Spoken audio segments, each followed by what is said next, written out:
Hello everyone, मैं अनुजा भारद्वाज आज आपके साथ आज के दिन का जो स्पेशल डे है उसकी इंपॉर्टेंस डिस्कस करने वाली हूँ। जी हाँ, हम लोग शेरे हिंदुस्तान के बारे में बात करने वाले हैं। शेरे हिंदुस्तान यानी कि चंद्रशेखर आजाद। चंद्रशेखर आजाद की आज जन्म तिथि है यानी कि 23 जुलाई। 23 जुलाई को ही इनका जन्म हुआ था और इनकी मृत्यु 23 फरवरी आपका 1931 में हुई थी। तो आज हम बात करते हैं चंद्रशेखर आजाद। थोड़ा बहुत तो सबने सुना ही होगा। जी हाँ, ये चंद्रशेखर आजाद वही है जिनका एमपी में आपका जन्म हुआ था, भावरा गांव, जिसको कि आप चंद्रशेखर आजाद नगर से नाम से भी जानते हैं, वहां इनका जन्म हुआ था। उसके बाद इनका जो मृत्यु स्थल है उसको हम लोग चंद्रशेखर आजाद पार्क, जो कि इलाहाबाद में यूपी में है, वहां पे मानते हैं। अब क्या हुआ था इनके साथ में, तो ये बहुत ही कम उम्र पे क्रांतिकारी बन गए थे, यानी कि सिर्फ 14-15 साल। इनके बारे में नेहरू जी ने भी अपने किताब में मेंशन किया है। ये 14-15 साल के जो क्रांतिकारी थे, जो जलियांवाला बाग हत्याकांड हुआ तब इनके अंदर जो क्रांतिकारी खून था वो उफान ले गया और इन्होंने जलियांवाला बाग हत्याकांड के बाद में कुछ आंदोलन किया था और उसमें विद्रोह में शामिल हो गए थे। इनको उस विद्रोह में पकड़ा गया और जज के सामने लाया गया और ये एक बड़ा ही प्रेरणादायक इनका एक इंसिडेंट है जिसको मैं आपके साथ डिस्कस करना चाहूंगी। आपने बचपन में सुना भी होगा। तो जज ने इनसे बोला, 14-15 साल का लड़का है देखिए, और जज ने इनसे पूछा आपका नाम क्या है। तो इन्होंने अपना नाम चंद्रशेखर नाम बता के इन्होंने बोला कि मेरा नाम आजाद है। बोले पिता का नाम क्या है, बोले स्वतंत्रता। बोले कि पता बताओ अपना, बोले जेल। तो इस वजह से आपका जज बहुत ज्यादा गुस्सा हो गए और उन्होंने इनको 15 कोड़े मारने की सजा दी। ये 15 कोड़े भी इन्होंने हंसते हंसते ले लिए अपने ऊपर और बताते हैं कि हर कोड़े के साथ में ये भारत माता की जय, वंदे मातरम ये चिल्लाते रहे। इस बारे में आपका नेहरू जी ने भी अपनी किताब में ये इंसिडेंट के बारे में लिखा हुआ है। यहीं से इनका नाम पड़ गया आजाद, यानी कि चंद्रशेखर आजाद। अब हम इनके जीवन की दूसरी इंपॉर्टेंट घटना आपके साथ शेयर करने वाले हैं, दैट इज ईयर 1922।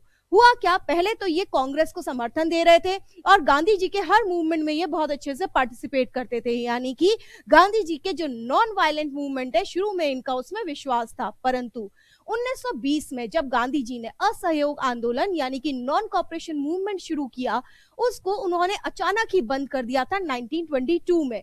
ये 1922 की घटना जो कि चौरी चौरा हत्याकांड के नाम से हम लोग जानते हैं, जिसमें हमें मालूम है कि एक शांति प्रिय रैली जा रही थी किसानों की चौरी चौरा, जो कि गोरखपुर के पास में, यूपी के पास में स्थान है।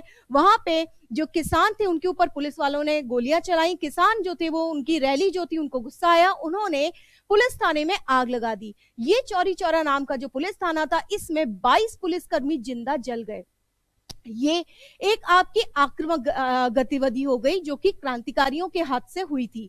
इसकी वजह से गांधी जी ने इसका सारा ब्लेम अपने ऊपर ले लिया और गांधी जी को ऐसा लगा कि मेरे आंदोलन की वजह से लोग इतने ज्यादा उत्तेजित हो गए हैं कि ये एक नॉन वायलेंट एक्टिविटी हो गई। तो नॉन कॉपरेशन मूवमेंट जो कि आपका ये वायलेंट एक्टिविटी हो गई, तो ये नॉन कॉपरेशन मूवमेंट जो कि नॉन वायलेंट था वो अब वायलेंट होने लग गया था, इसलिए गांधी जी ने इसे बंद कर दिया। परंतु इसका कुछ लोगों पे विपरीत प्रभाव पड़ा था और उनमें से एक थे आपके चंद्रशेखर आजाद।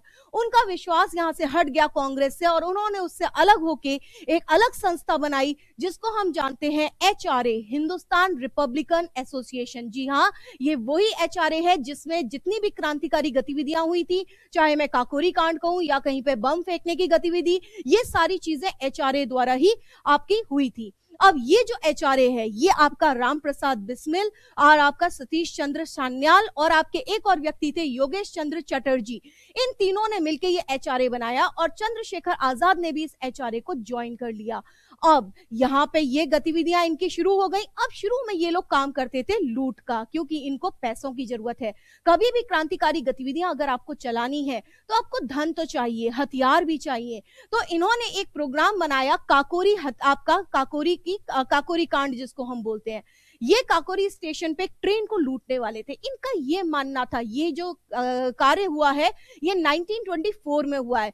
इनका ये मानना था कि ये भारत का ही पैसा है जिसको ब्रिटिशर्स लेके जा रहे हैं।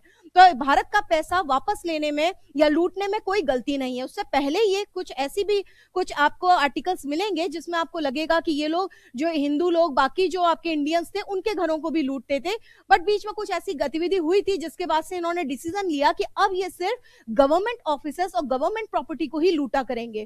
तो इसी के बीच ये 1924 में काकोरी कांड को आपका शामिल किया गया। इस काकोरी कांड की जब प्लानिंग हो रही थी तो आपको मालूम होना चाहिए एक व्यक्ति था जिन्होंने विरोध किया था शुरू से, और वो थे आपके अशफाक उल्ला खां। अशफाक उल्ला खां ने विरोध किया और ये काकोरी कांड लेकिन फिर भी हुआ क्योंकि उनको ऐसा लगता था अशफाक उल्ला खां को कि अगर आपने गवर्नमेंट की ट्रेन से गवर्नमेंट की प्रॉपर्टी अगर लूटी, गवर्नमेंट किसकी, ब्रिटेन की, ब्रिटिश गवर्नमेंट, तो उनको लगता था कि हमारा ये जो एचआरए है इसकी सारी गतिविधियों को स्ट्रिक्टली बैन कर देंगे, तो इस वजह से अभी ऐसी कोई भी आपकी गतिविधि को अंजाम नहीं देना चाहिए। परंतु ये हुआ और आपका बिस्मिल्लाह जो राम प्रसाद बिस्मिल है और आपके अशफाक उल्ला खां और ठाकुर रोशन सिंह, इसके साथ में एक और व्यक्ति था, वो थे आपके राजेंद्र नाथ लाहिड़ी। तो ये चारों लोगों ने मिलके काकोरी कांड किया और इसमें लूटा गया और वही हुआ जिसका डर था। इन लोगों को मिलके यानी कि आपके बिस्मिल, अशफाक उल्ला खां और आपके ठाकुर रोशन सिंह और आपके जो है राजेंद्र सिंह लाहिड़ी, इन सबको मिलके क्या कर दिया, फांसी दे दी गई। पर यहाँ पे अभी चंद्रशेखर आजाद बचे हुए हैं।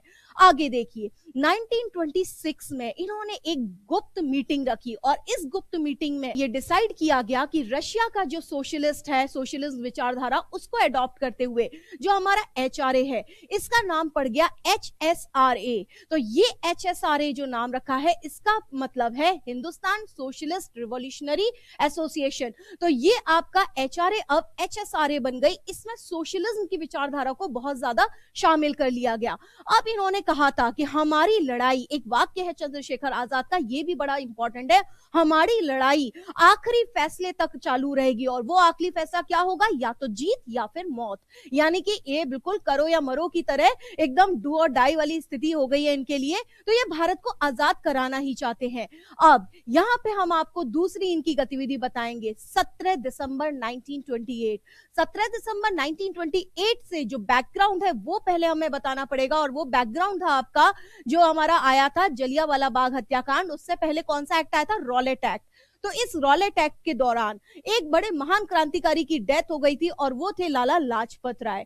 लाला लाजपत राय के सिर पे डंडे पड़ गए थे और लाला लाजपत राय के जो डंडे पड़े थे उस समय में इन लोगों ने, बहुत सारे जो क्रांतिकारी थे वो इस चीज से नाराज थे। लाला लाजपत राय भी मरते वक्त यही बोल के मरे थे कि मेरे सिर पे पड़ी एक एक लाठी ब्रिटिशर्स के ताबूत पे कील का काम करेगी, और वही हुआ। ये जो सैंडर्स था जिसके आदेश के बाद डंडे पड़े थे, उस सैंडर्स की हत्या का ये आपके आजाद जो है चंद्रशेखर आजाद और इनके ग्रुप ने मिलकर उसकी हत्या का प्लान बनाया। तो मैं आपसे बात कर रही हूं 17 दिसंबर 1928 की। तो यहाँ पे आपका आजाद जो है और भगत सिंह और राजगुरु और सुखदेव, तो आजाद तो इनकी प्लानिंग में शामिल थे, बाकी भगत सिंह, राजगुरु और सुखदेव इन तीनों ने मिलकर सैंडर्स की हत्या करी और इस हत्या की वजह से ही इन तीनों को फांसी हुई, जो कि उन्होंने हंसते हंसते फांसी को स्वीकार कर लिया। तो ये भी आपका एक बड़ा ही इंपॉर्टेंट रोल था जिसमें कि आजाद भी इसमें शामिल थे। अगली जो हम बात करेंगे वो है हमारी 8 अप्रैल 1929। 8 अप्रैल 1929 को असेंबली में बॉम्ब फेंकने का प्रोग्राम बनाया था दिल्ली की असेंबली में। ये जो असेंबली में बॉम्ब फेंका था, ये फेंका तो था भगत सिंह और बटुकेश्वर दत्त ने, परंतु इसकी जो प्लानिंग की गई थी वो प्लानिंग भी करी थी चंद्रशेखर आजाद ने। अब भगत सिंह और बटुकेश्वर दत्त, इसी वजह से आगे चल के भगत सिंह को ये जो दो चीजें हो गई थी कि एक तो सैंडर्स की हत्या और दूसरा असेंबली में बॉम्ब फेंकना, दिल्ली की असेंबली पे बॉम्ब फेंका गया था। इन दोनों वजह से भगत सिंह को क्या कर दिया गया था, उनको भी फांसी दी गई थी। बटुकेश्वर दत्त के बारे में भी आपको जानकारी होनी चाहिए। He was the youngest revolutionary, सिर्फ 16 साल का लड़का है जिसको कि आपका काला पानी भेज दिया गया था। तो ये आपका था बॉम्बे, ये आपका बॉम्ब जो फेंका गया था, ये क्यों फेंका गया था, ये कह रहे थे कि इसमें किसी को जनहानि नहीं करी थी, कोई मरा नहीं था। इन्होंने ये कहा था हम तो सिर्फ बहरों के कान खोल रहे हैं, अगला धमाका और जोरदार हो सकता है, यानी कि अगली बार अगर आप नहीं सुधरे तो अगली बार हम आपके ऊपर भी फेंक सकते हैं, यानी किसी को जनहानि भी हो सकती है। तो इट वॉज अ वार्निंग, ये एक वार्निंग दी गई थी। अब बात करते हैं 27 फरवरी 1931। जी हाँ, वही दिन आ गया, वही आपका अशुभ घड़ी जिसमें कि चंद्रशेखर आजाद की मृत्यु हुई थी। हुआ क्या था इसमें?